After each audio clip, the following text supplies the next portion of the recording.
Hi everyone and welcome to lecture 2 where we take a look at value and the consumer behavior value framework.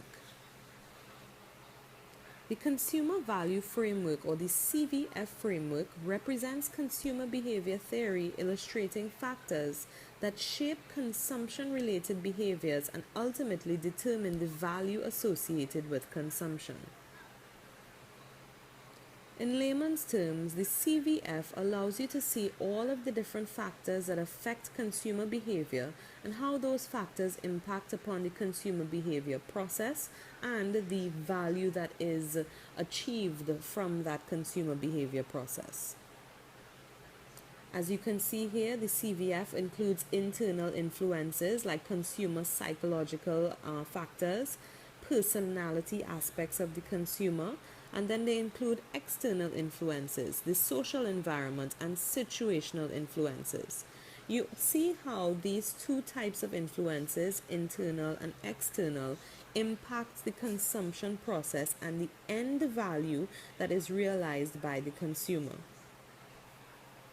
The components of the CVF are of course affected by the quality of the relationship.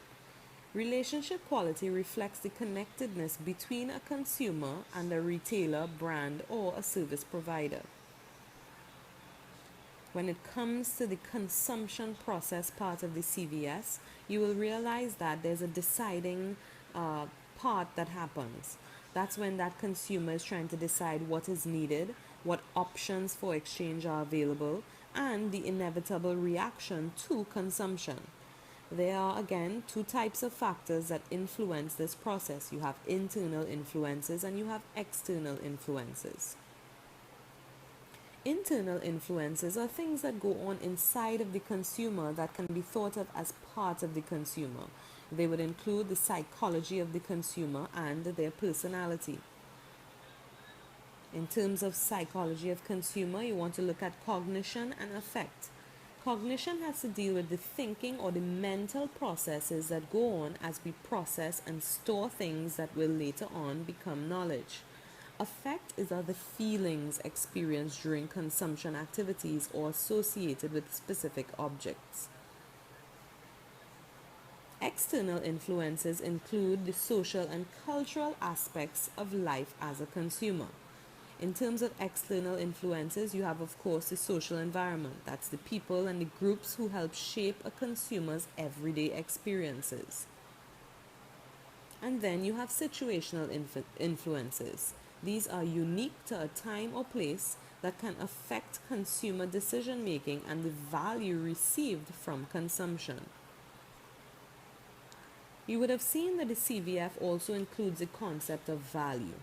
Value is a personal assessment of the net worth a consumer obtains from an activity. From a marketing perspective, you have to look at the relevant value, which is the value received from activities involving interactions between consumers and the firm or its products. There are two types of value common to most purchases. You have utilitarian value and you have hedonic value. Utilitarian value is derived from a product that helps the consumer solve problems and accomplish tasks that are part of being a consumer. Hedonic value is the immediate gratification that comes from experiencing some activity. In creating value for consumers, company owners must look at their marketing strategy and marketing tactics. The concept of strategy is very important and it exists at different levels within your organization. First of all, you have your corporate or your company strategy. This corporate or company strategy then allows your marketing manager to produce a marketing strategy and then marketing tactics that will help them achieve that marketing strategy. In formulating and in carrying out your strategy, you want to look at what's called the total value concept. It's practiced when companies operate with the understanding that products provide value in multiple ways. And one of the ways that companies focus on this total value concept is by looking at what we call the augmented product. It's the original product, but plus all the extra things needed to increase the value from consumption. Value co-creation is important. It's the realization that a customer is necessary and must play a part in order to produce value. It's important to remember that market characteristics like segmentation and product differentiation affect your marketing strategy. It's heavily dependent on you understanding your target market. That's that segment that the company is going to serve with a specific marketing mix. Once you understand your target market, you're going to put together your marketing mix to meet the needs of that target market.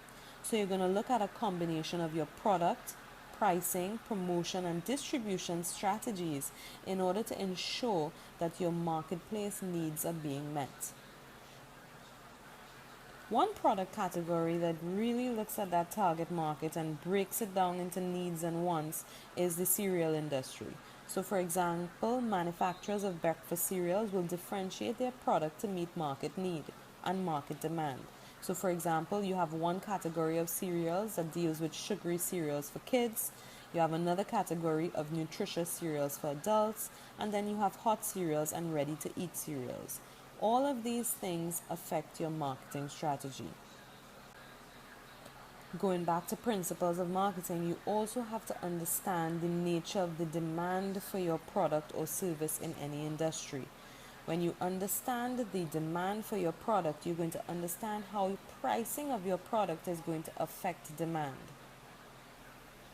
Perceptual mapping is key to analyzing your market. A perceptual map is a type of map that's used to depict graphically the positioning of competing products in any industry. When you look at a positioning map, you often see what's called a blue ocean strategy.